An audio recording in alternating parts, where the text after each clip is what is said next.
नमस्कार, मैं रचना शर्मा चढ़ती कला टाइम टीवी देख रहे सभी दर्शकों का स्वागत करती हूँ। स्वतंत्रता दिवस के मौके पर पूरा देश जश्न में डूबा हुआ है। आजादी की 75वीं वर्षगांठ को लेकर देश समेत उत्तर प्रदेश में भी सभी सरकारी भवनों को दुल्हन की तरह सजाया गया। लखनऊ शहर के हर मेन मार्केट और हर प्रतिष्ठान तिरंगे की रोशनी में नहाया दिखा। वहीं उत्तर प्रदेश विधानसभा भवन समेत सभी सरकारी इमारतें तिरंगे की लाइटों से जगमगा रही हैं। उत्तर प्रदेश के सीएम योगी आदित्यनाथ ने देश के 75वें स्वतंत्रता दिवस पर रविवार को सुबह 9 बजे विधान भवन प्रांगण में ध्वजारोहण किया।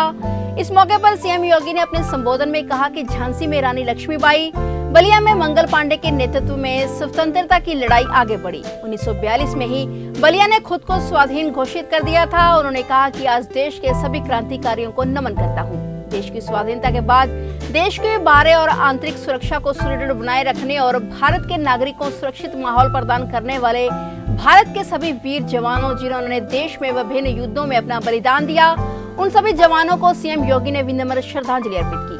मुख्यमंत्री योगी आदित्यनाथ ने कहा कि स्वतंत्रता दिवस हमें आत्मचिंतन करने तथा महान देशभक्तों के सपनों एवं लक्ष्यों को प्राप्त करने की प्रतिबद्धता प्रदर्शित करने का अवसर प्रदान करता है। देश की आजादी के लिए बलिदान देने वाले वीर शहीदों को सदैव याद रखा जाएगा। वहीं मुख्यमंत्री योगी आदित्यनाथ ने लोगों से कोविड प्रोटोकॉल का पालन करने की अपील की और वैक्सीन की दोनों डोज लगवाने को कहा। आपको बता दें कि उत्तर प्रदेश मॉडल ने दूसरे राज्यों के सामने मिसाल पेश की है। प्रदेश में अब तक 5 करोड़ 70 लाख से अधिक वैक्सीन की डोज लगाई जा चुकी हैं, जिनमें से 4 करोड़ 81 लाख से अधिक लोग सिंगल डोज से लाभान्वित हो चुके हैं। देश के 75वें स्वाधीनता दिवस के अवसर पर मैं आप सभी प्रदेशवासियों को हृदय से बधाई देता हूं। ये हम सबका सौभाग्य है कि देश की स्वाधीनता के अमृत महोत्सव वर्ष का हम सबको साक्षी बनने का अवसर प्राप्त हो रहा है। 1947 में पराधीनता के खिलाफ एक लंबी लड़ाई के बाद देश अनगिनत बलिदानों के कारण स्वतंत्र हुआ था। देश की स्वाधीनता की क्या कीमत होती है कि देश के अंदर अलग अलग स्थानों पर बने हुए शहीद स्मारक, स्वाधीनता आंदोलन से जुड़े हुए वे सभी स्मारक इस बात के जीवंत गवाह हैं। जो आधुनिक भारत के एक महातीर्थ के रूप में हम सबको देश की स्वाधीनता की लड़ाई का एहसास कराते हैं। मैं इस अवसर पर 1857 से प्रारंभ हुई देश की स्वाधीनता की उस सामूहिक लड़ाई